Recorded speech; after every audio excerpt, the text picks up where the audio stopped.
여러분 오늘 교회 본당에 들어오실 때 특별한 선물 한 가지 받으셨죠? 우리 받으신 거 한번 손에 들어보실까요? 네, 세이클로버.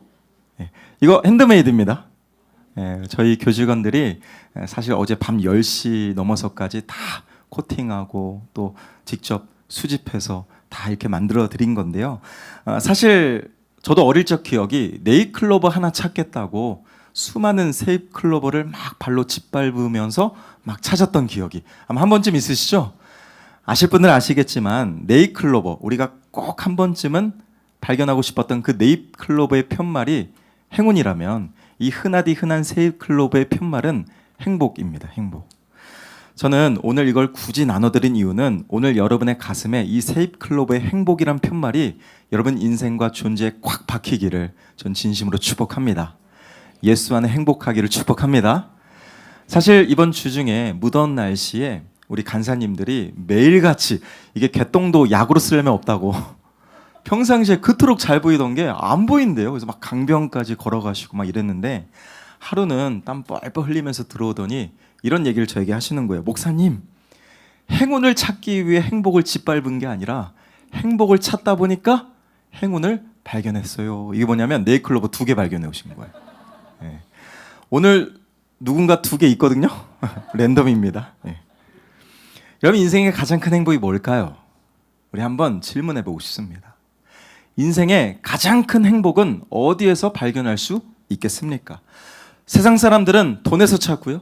많은 사람들이 어떤 세상의 직위나 명예나 남들보다 좀 앞서가는 어떤 일종의 성공, 이게 인생의 성공, 행복이라고 생각할지 모르겠습니다.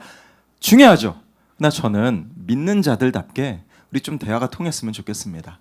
인생의 진짜 행복은 다른 게 아니라 하나님을 나의 하나님으로 고백할 수 있는 믿음으로 살아가는 그 삶이야말로 진짜 행복이 아닐까. 할렐루야. 전 그런 의미에서 예수를 만난 게 운이 아니라 최고의 행복이기 때문에 저는 우리 사랑하는 모든 새꿈 가족이 복음에 사로잡힌 행복한 인생이 되기를 예수님의 이름으로 축원합니다. 사실 예수님 자리 양육을 하신 분들은 아마 한 번쯤은 들어보셨을 것 같아요. 동양적인 복의 개념과 서양 사람들이 생각하는 복의 개념, 그리고 성경적인 복의 개념이 다 다릅니다. 앞서 이 동양 사람들이 생각하는 복의 개념은 한자로 복복자를 씁니다. 이 복복자도요, 2개의 한자가 합쳐진 거예요. 보일시와 가득할 복. 쉽게 풀어 설명하면 여기에 밭전자가 있고요, 입구자가 있고 한일자가 있습니다.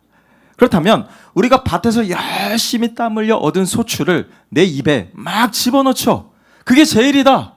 이걸 남들에게 보여주며 자랑하고 의시되는 것이 그게 복복, 동양에서의 복의 개념이에요. 제가 이번 주 말씀을 준비하면서 새롭게 깨달은 게 이 한자 보일시가요, 저는 지금까지 단지 보이는 것, 어떤 눈에 보이는 이 의미로 생각했는데요, 더 깊은 의미가 있습니다. 이게 뭐냐면 어떤 신적 존재를 향해 내 행위를 보여주는 거예요. 빌든지 뭘 하든지 어떻게든 내 행위를 보여주면서 내가 원하는 대가를 그 신적 존재로부터 얻어내는 행위가 이 보일시, 기복신앙이에요. 그렇다면 서양의 복의 개념이 뭘까요? 우리가 흔히 알고 있는 해피. 이 해피도요, 우연, 행운, 운명을 뜻하는 햅이라는 단어에서 비롯됐답니다. 그러니까 서양 사람들이 생각하는 해피, 이 행복은요, 결국 외부적인 환경이나 어떤 운에 의존할 수밖에 없는 불확실한 행복이라는 거죠. 그러나 저와 여러분들은 절대 변치 않는 반석과도 같은 영원한 복을 누리고 있잖아요. 할렐루야. 자, 3번째, 성경적인 복의 개념은 알다시피 블레싱, 축복입니다. 이 블레싱도요, 블루드, 피에서 파생된 단어죠. 그러니까 피로 성별하다, 피로 거룩하게 하다라는 의식에서 출발했지만 시간이 점점 흐르면서 하나님의 은혜를 기원하는 축복의 의미로 이제 발전하여 지금 우리가 블레싱, 축복으로 사용하고 있는 거예요. 이런 복은요, 그리스도의 피로 시작되었습니다. 믿으십니까? 나를 위하여 십자가에서 모든 피를 쏟아내시고 그 생명값으로 인하여 내가 그리스도 안에 하나님과 영원한 사랑의 관계를 맺고 영원히 사는 영생을 소유한 하나님의 자녀됨, 이게 진짜 복입니다. 저는 저와 여러분들이 사도 바울처럼 하늘에 속한 신령한 복을 날마다 선포하고 찬양하고 감사할 수 있는 참 예배자가 우리 새꿈 모든 가족이 되시기를 예수님의 이름으로 축원합니다. 오늘 말씀의 제목이 복음에 사로잡힌 인생이에요. 그 인생을 시작하라는 거죠. 특별히 오늘 본문에 보면 사도 바울은 이제 소아시아 지역을 총 3차례에 걸쳐서 전도 여행을 떠납니다. 근데 로마서는 3번째 3차 전도 여행 때 이제 로마에 가기를 희망하는 마음을 담아 로마 교회 성도들에게 쓴 편지가 오늘 우리가 읽었던 로마서의 전반적인 배경이에요. 왜냐하면 당시 유대인들은 자기의 의로 내가 율법을 잘 지키면, 율법의 행위죠. 율법을 잘 열심히 지키면 그 의로 말미암아 내가 의롭게 되어지고 하나님께 구원을 받을 거라는 엄청난 영적 착각에 빠져 있었습니다. 그러니까 할례를 받았냐, 뭐 율법을 행했냐, 얼마나 지켰냐, 여기에 목숨 걸었잖아요, 유대인들. 그러나 인간은 성경이 말하기를 어느 누구도 자기의 의로, 노력으로 아무도 구원에 이를 수 없는 거예요. 어느 누구도 율법을 완벽히 지킬 수가 없습니다. 율법은 로마서 3장 20절에 보니까 그 행위로 그의 앞에 의롭다 하심을 얻을 육체가 없나니 율법으로는 오직 죄를 깨닫게 될 뿐이라는 거예요. 저는 오늘 조금 지루할 수도 있겠지만 이 복음의 본질적인 이야기를 함께 심도 있게 나누고자 합니다. 여러분, 죄의 본질이 뭘까요? 죄의 본질은 내가 남들 안 볼 때 몰래 무단횡단하고 남 가슴 치며 사기치는, 이게 죄가, 이건 윤리 도덕적인 개념의 죄겠죠. 진짜 죄의 본질은 하나님을 거절하는 것입니다. 이게 죄의 본질이에요. 하나님을 거절하는 거, 하나님과의 관계가 단절된 거, 이게 영적 사망입니다. 결국 죄의 값이 뭐냐? 영원한 죽음이라는 거죠. 그래서 사도 바울은 로마서 3장 23절에 보니까 가슴을 치며 말하는 거예요. 모든 사람이 죄를 범하였음에 하나님의 영광에 이르지 못하더니. 혹한 믿지 않는 남편은 이렇게 얘기할 수도 있어요. 야, 내가 예수님을 알지도 못하고 내가 죄진 것도 아닌데 내가 뭘 죄라고. 여러분, 이게 사실이에요. 왠지 아십니까? 하나님을 인정하지 않잖아요. 하나님을 거절하잖아요. 하나님을 시인하지 않잖아요. 결국 예수 그리스도를 나의 구주로 인정하지 않는 그것 자체가 하나님을 거절하는 죄의 본질이라는 거예요. 결국 은혜가 뭐냐? 예수님이 이 땅에 오셨죠. 결국 십자가에서 자기의 피로 내 모든 죄값을 치르셨습니다. 하나님은 이 사실을 믿는 자마다, 이게 중요해요. 믿는 자마다 누구나 하나님의 의라고 표현합니다. 이 하나님의 의가 뭐냐? 하나님이 우리를 의롭다고 여겨주신다는 거죠. 구원의 선물이에요. 사랑의 복음입니다. 결국 사도 바울이 말하는 하나님의 의가 뭐냐? 아무것도 내세울 것 없는 죄인된 우리를 예수 그리스도께서 십자가에서 모든 피와 살을 찢기시고 그 생명값으로 우리를 구원하셨으니, 이게 은혜라는 거예요. 그래서 오늘 본문 10절에 보니까 바울은 예수님을 만난 후에 복음에 사로잡힌 인생이 되고 사도가 되어 평생을 주를 위해 헌신합니다. 10절을 보실까요?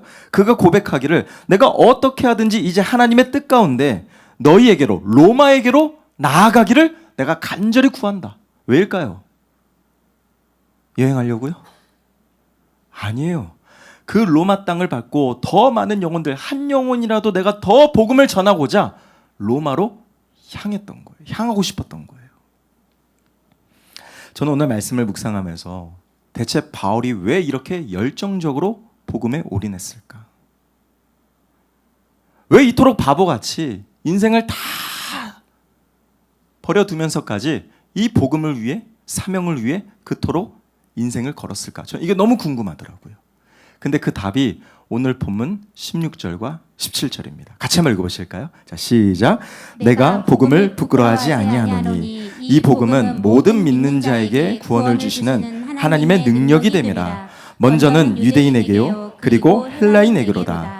복음에는 하나님의 의가 나타나서 믿음으로 믿음에 이르게 하나니 기록된 바 오직 의인은 믿음으로 말미암아 살리라. 할렐루야. 바울은 말합니다. 복음이 뭐냐? 이 복음은 모든 믿는 자에게 구원을 주시는 하나님의 능력이라는 거예요. 차별하지 아니하시고 구분치 아니하시고 어느 누구든지 십자가 복음을 믿기만 하면, 시인하기만 하면, 받아들이기만 한다면 누구나 하나님의 자녀가 되는 구원의 능력이 복음이라는 거예요. 결국 17절에 바울은 말합니다. 복음에는 하나님의 의, 제가 아까 설명했죠. 하나님이 우리를 의롭다고 여겨주시는 구원의 방식. 이 하나님의 의는요, 오직 믿음으로 믿음에 이르게 한다. 이 말이 뭔지 아십니까? 처음부터 끝까지 다 믿음으로 얻게 된다는 거예요. 행위를 강조하지 않아요. 믿음을 강조하는 것입니다. 결국 바울은 오직 의는 믿음으로 말미암아 살리라. 전 도전할게요. 그리고 질문합니다. 여러분의 눈에 사도 바울 어리석고 미련해 보이십니까? 아니면 너무나 가치 있고 행복해 보이십니까? 미련한가요? 행복한가요? 저는 저와 여러분들이 사도 바울, 주의 나라와 영광을 위해 살았습니다. 복음과 교회를 위해 살았습니다. 세상 사람들 전혀 이해하지 못해요.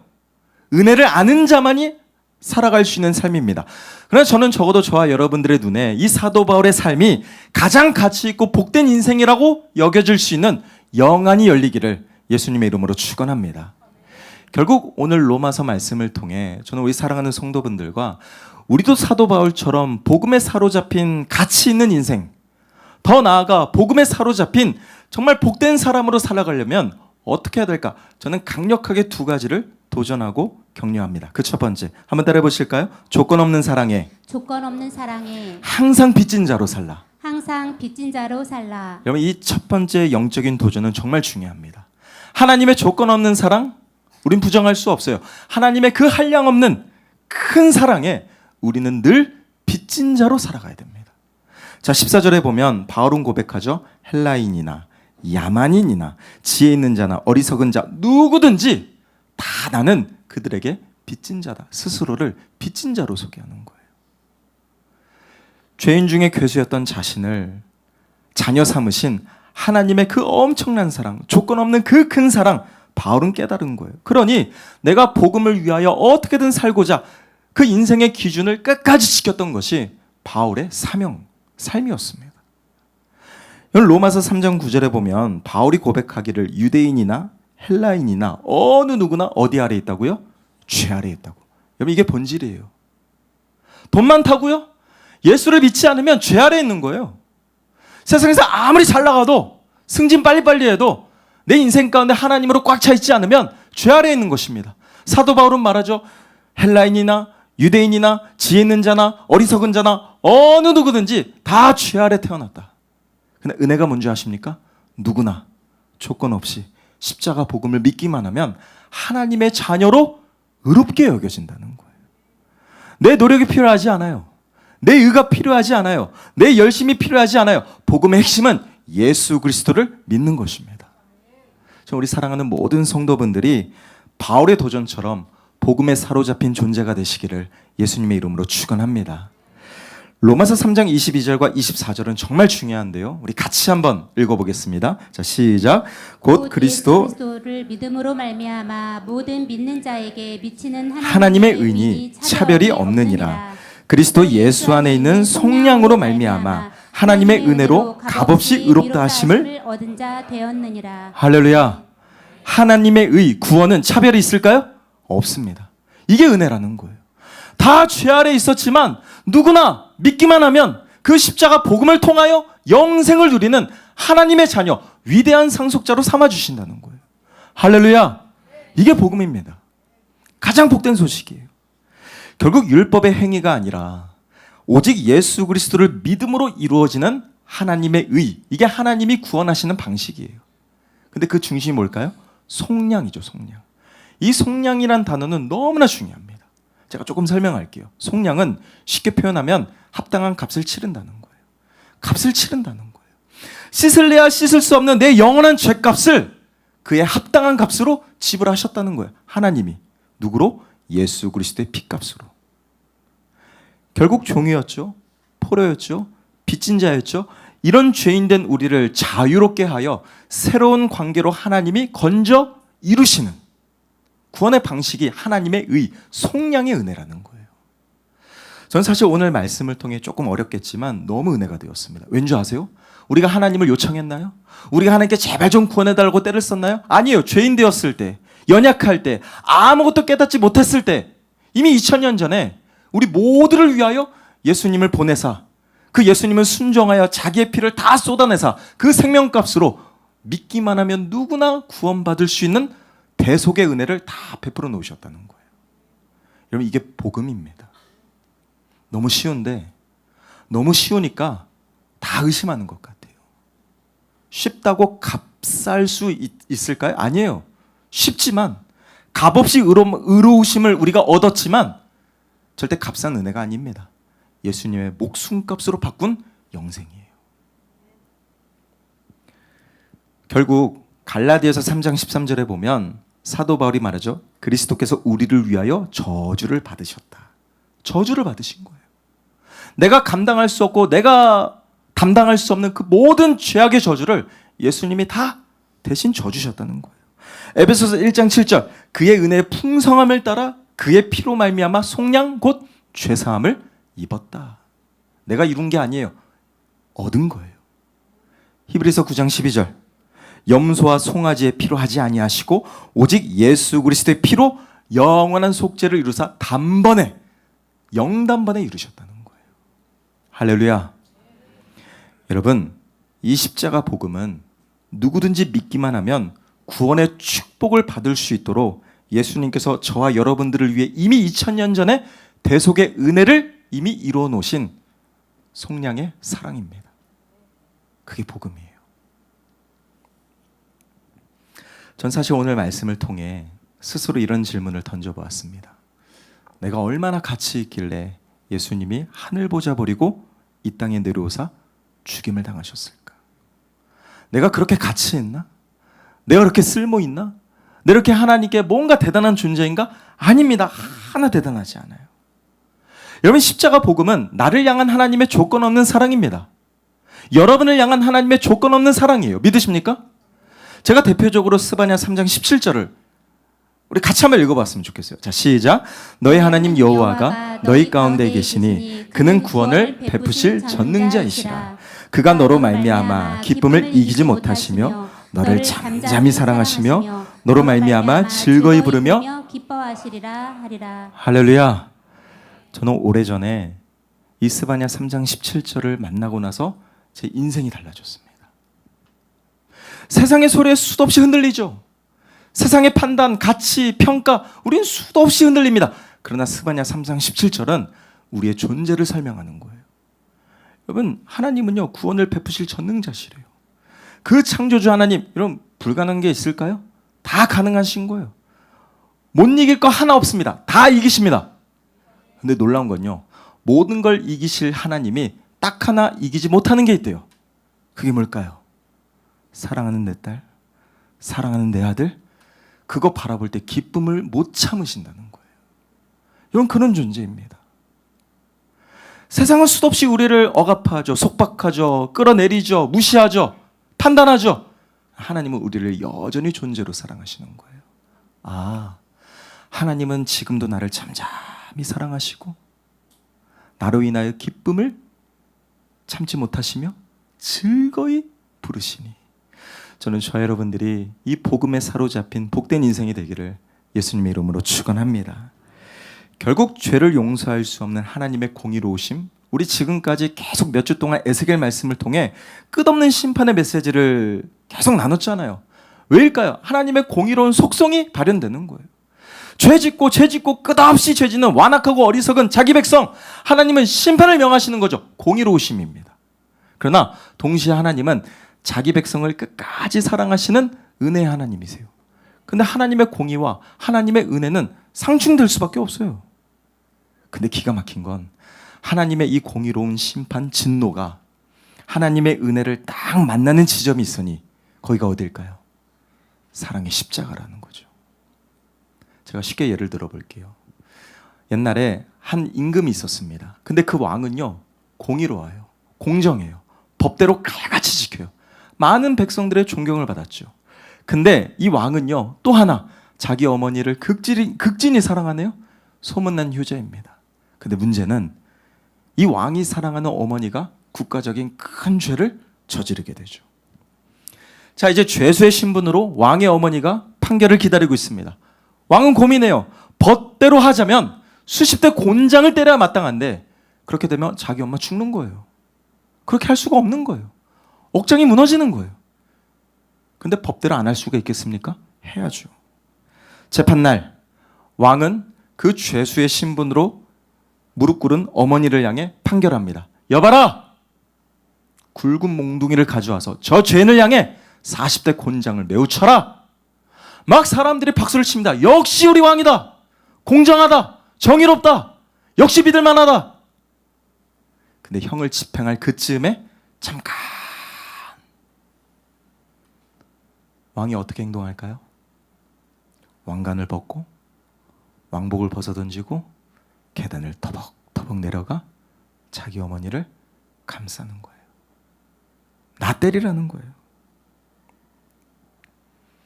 이런 십자가는 하나님의 진노와 하나님의 사랑이 만나는 지점입니다. 예수 그리스도의 목숨값으로. 이게 복음이에요. 근데 우리는 너무 그 은혜를, 그 사랑을, 그 복음을 값싸게 취급해요. 너무 당연하게 여겨요. 너무 쉽게 생각해요. 여러분, 우리가 하나님의 자녀됨은 내 공로, 내 의지, 내 열심으로 이루어지는 게 아닙니다. 오직 믿음으로 얻어지는 대속의 사랑입니다. 여러분 믿으십니까? 영원히 죽을 수밖에 없던 나에게 영생을 주셨죠. 결국 내 존재, 내 신분, 내 운명을 완전히 바꾸어 주신 위대한 사랑이라는 거예요. 저는 이 변치 않는 사랑에 끝까지 빚진 자로 복음에 사로잡힌 인생이 되시기를 예수님의 이름으로 축원합니다. 갈라디아서 2장 20절에 보면 사도 바울은 영적 선택을 하죠. 같이 한번 고백하실까요? 자, 시작. 내가 그리스도와 함께 십자가에 못 박혔나니 그런즉 이제는 내가 사는 것이 아니요 오직 내 안에 그리스도께서 사시는 것이라. 이제 내가 육체 가운데 사는 것은 나를 사랑하사 나를 위하여 자기 자신을 버리신 하나님의 아들을 믿는 믿음 안에서 사는 것이라. 할렐루야. 이게 복음에 사로잡힌 사람의 고백이라는 거예요. 내가 이제 육체 가운데 사는 것은 세상 정욕과 명예와 성공과 세상 가치를 위해서가 아니라 나를 위하여 자기 목숨까지 아끼지 않고 다 내려놓으신 예수를 믿는 믿음 안에서 사는 것이라. 바울은 내게 유익하던 모든 것을 배설물로 여겼습니다. 이제는 그리스도 안에서 그리스도를 위하여 살아가기로 표대를 정해놓고 달려가는 거예요. 여러분, 존 오토버그라는 미국의 유명한 영향력 있는 목회자가 이런 말을 했습니다. 믿음은 완벽한 결정이 아니래요. 우리 늘 완벽한 결정을 하려고 고민하죠. 완벽한 결정이 믿음이 아니라 하나님 앞에 완벽히 내려놓기로 결정하는 게 그게 믿음이래요. 우린 내 생각, 내 방식, 내 계획, 내 뜻, 내 열정, 내 욕심 다 붙들고 완벽히 결정하려고 그래요. 아니에요. 다 내려놓고 힘을 빼고 하나님 의지하기로 결정하는 게 그때가 믿음의 시작인 거예요. 믿음은 내 이성과 경험을 뛰어넘는 것입니다. 이거 정말 중요해요. 여러분, 가로 30cm, 세로 가로 20, 세로 30도 안 되는 IQ 혹시 150 넘으시는 분 계세요? 제가 진짜 존경하려고요. 얼마나 똑똑한 겁니까? 우리 3차원이라는 육체 한계 속에 살아가는 아주 똑똑하지만 아주 어리석은 우리. 근데 우리가 어떻게 하나님을 다 판단하고 다 평가할 수 있겠습니까? 믿음은 내 이성과 한계를 넘어서는 거예요. 여러분, 사랑이라는 감정을 어떻게 화학적 반응으로만 설명할 수 있겠습니까? 그 이상의 차원이죠. 결국 하나님의 위대한 사랑을 인격적으로 경험해 보지 않으면 그 사랑의 깊이를 절대 알 수가 없는 거예요. 전 도전합니다. 이해하려 하지 마시고 받아들이십시오. 믿음은 이해가 아닙니다. 믿음은 받아들이는 거예요.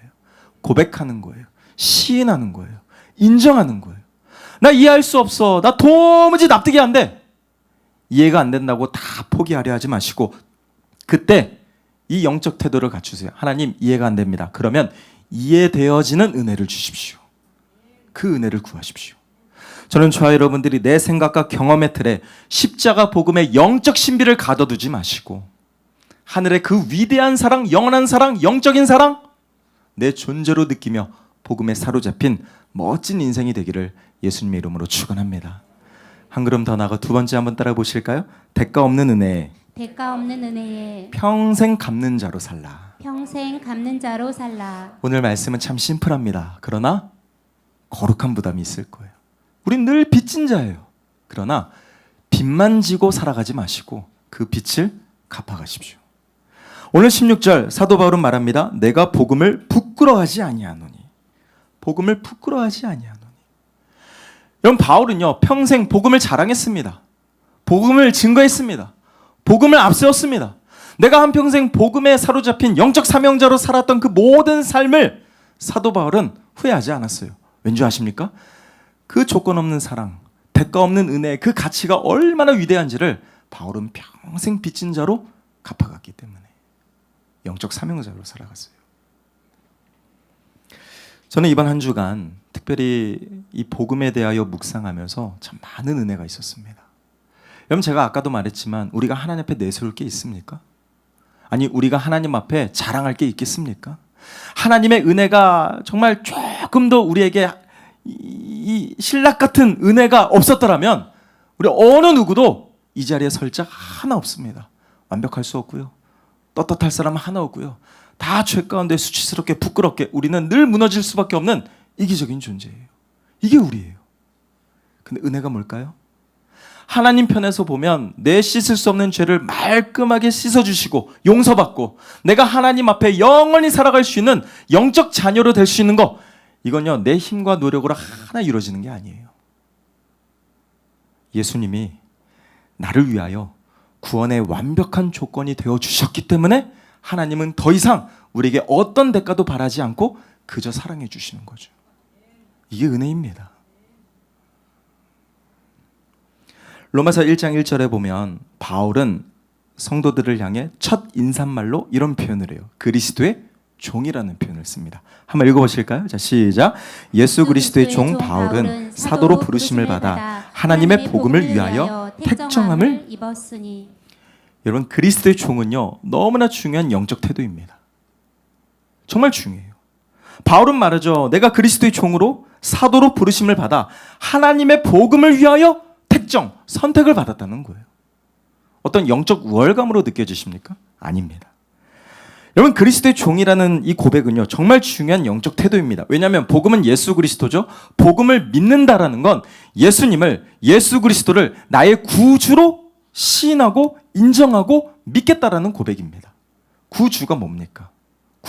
구원자, 주인. 근데 우리는 은연중에 이거를 딱 갈라놔요.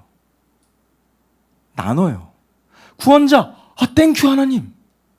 주인, 부담스러워요. 내가 주인으로 인정하는 순간 하나님이 내 의지와 싹 상관없이 내 인생을 막 휘젓고 뭔가 사명, 뭔가 삶이 괴로워질 것 같아. 뭔가 코 깨일 것 같아. 우린 은연중에 싹 나눠요. 이분화시켜요. 아니에요.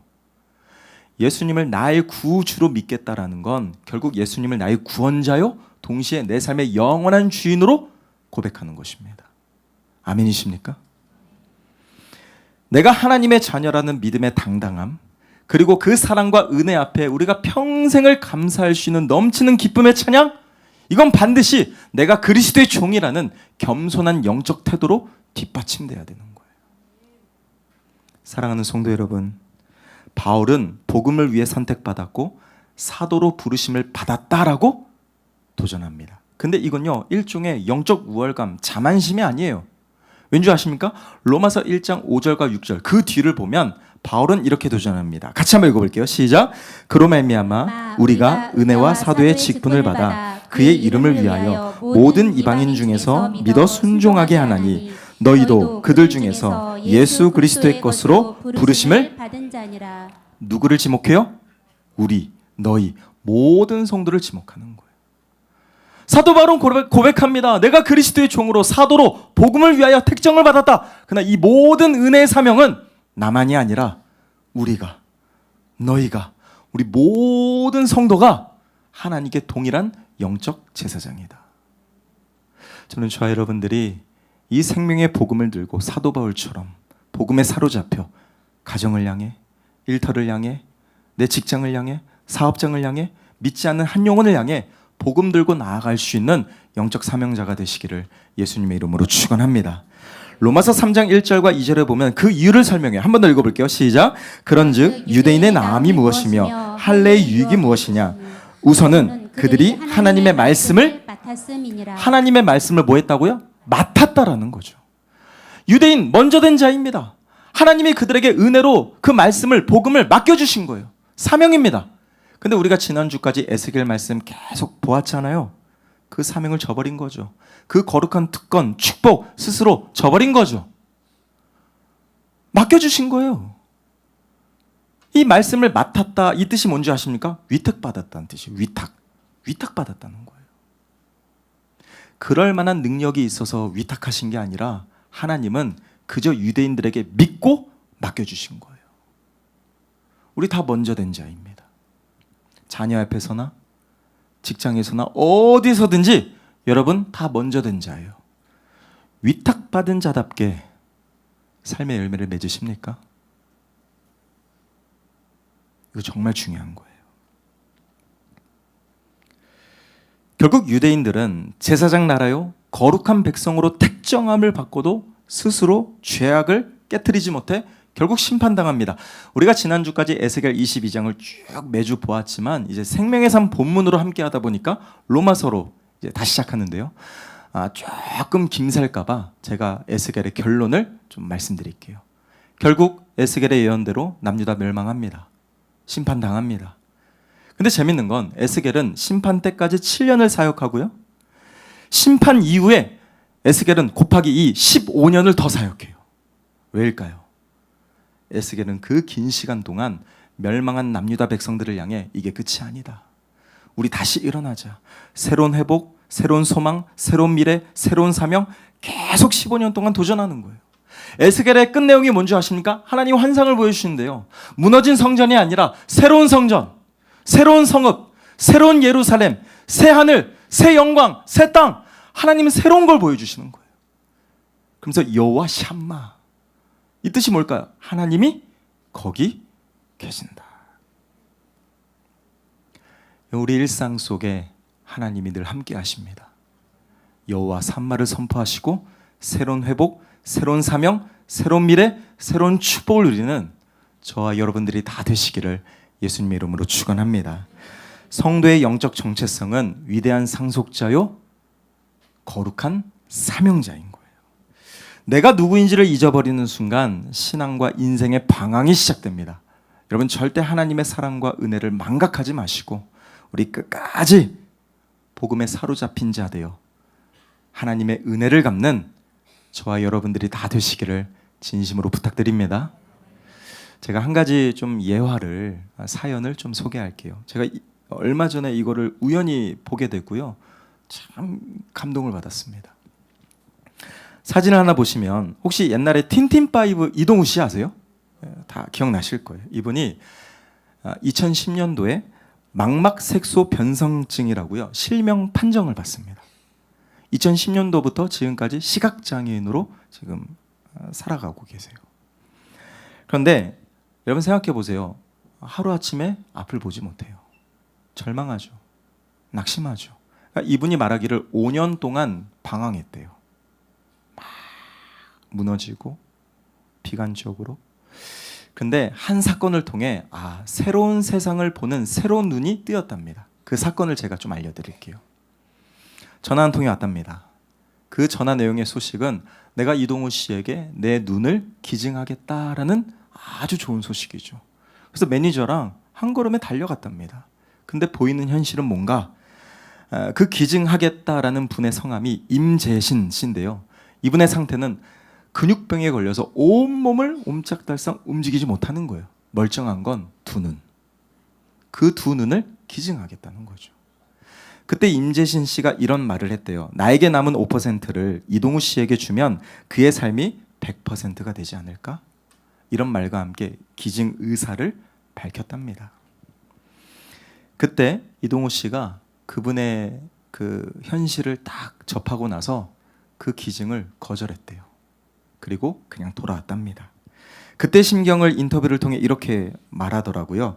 나는 하나를 잃고도 9을 가지고 있는 사람인데 그분은 오히려 하나 남아있는 것마저 나에게 주려고 한다. 내가 그걸 어떻게 받을 수 있겠는가? 이미 받은 거나 마찬가지다. 주려고 하는 사람이나 그걸 거절한 사람이나 참 멋진 사람들인 것 같아요. 사실 이 두 사람이 이 사건 이후로 인연이 되어서 정말 절친이 됐고요. 실제로 2016년도에 영화로 개봉했답니다. 두 사람이 제주도로 여행 떠나는 장면을. 제목이 시소예요. 이 영화를 홍보하는 한 문장이 참 울림이 있더라고요. 이런 표현을 쓰더라고요. 딸을 보는 것이 소원인 이동우 씨와 딸을 한번 안아보는 것이 소원인 임재신 씨가 함께 여행을 떠나다. 제가 이 사연을 딱 접했을 때 뭔가 뒤통수를 한 대 꽉 맞는 느낌이었어요. 그래서 가장 먼저 들었던 질문이 뭔지 아십니까? 오늘 내가 낭비하고 있는 일상의 은혜가 뭘까? 낭비하고 있는. 이건 뭐예요?